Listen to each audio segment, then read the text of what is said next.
time we move around in our cars, let me take that as an example and try and talk about how an experience plays a part over here.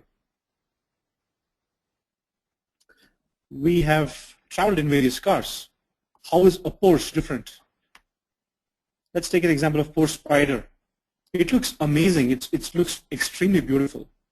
Yes, looking beautiful is part of the experience, but that's not it. It's more than that. When you sit inside a Porsche, you know very well the comfort it provides.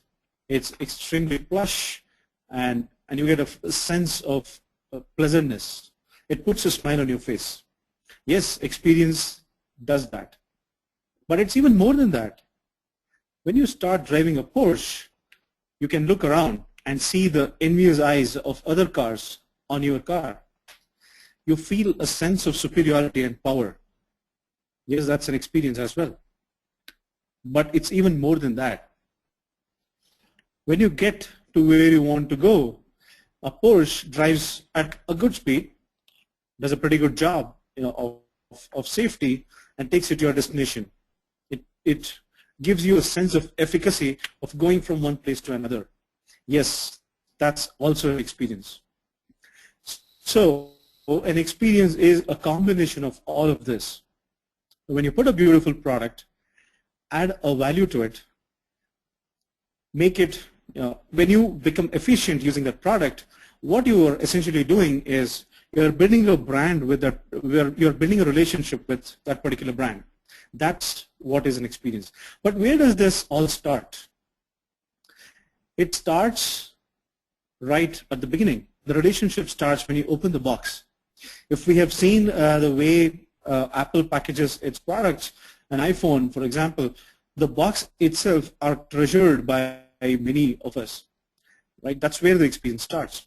It starts the first time you walk into a store, the first time you interact with a personnel of that company or a brand. That's where the experience starts.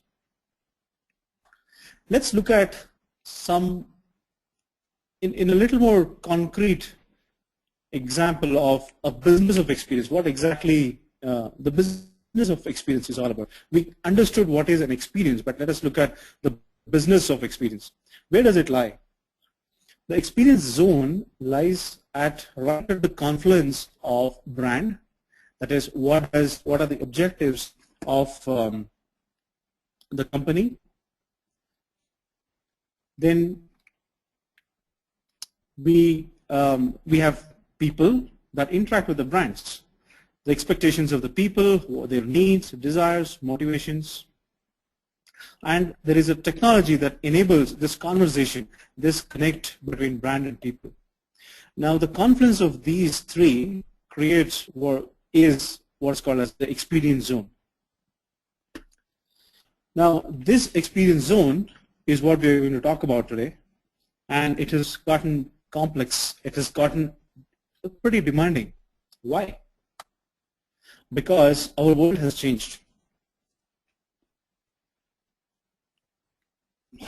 The other day in our team catch-up, we were talking about the future of books, how the digital book is going to be in the future, in the coming future. But it's not the future of books that has changed, but the future of storytelling has changed. Caroline Smiles is a novelist who has recently launched a novel called 99 Reasons Why. Now that has about 11 possible endings, depending on the reader's moods, reader's outlook, reader's preferences, and so on. It's a digital novel.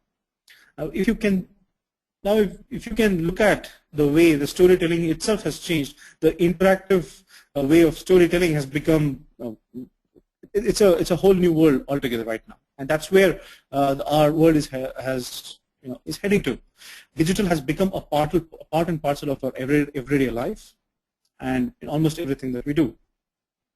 Let me illustrate that even more with some statistics. Let's look at what has happened in the last 24 hours. We have added about 1 billion Facebook entries already, and quite a substantial of that definitely from India. About 70,000 hours of YouTube videos are uploaded. But 3 billion YouTube videos are viewed in a matter of 24 hours. 30 million apps are downloaded on iTunes, just in iTunes. 5 million mobile phones are purchased. And an interesting thing is that 25% of those are smartphones, which means you're enabling a lot more in terms of connect from a brand to a customer. So this numbers tell a story. They tell the story of where we are and how staggering the numbers are. But how did this happen?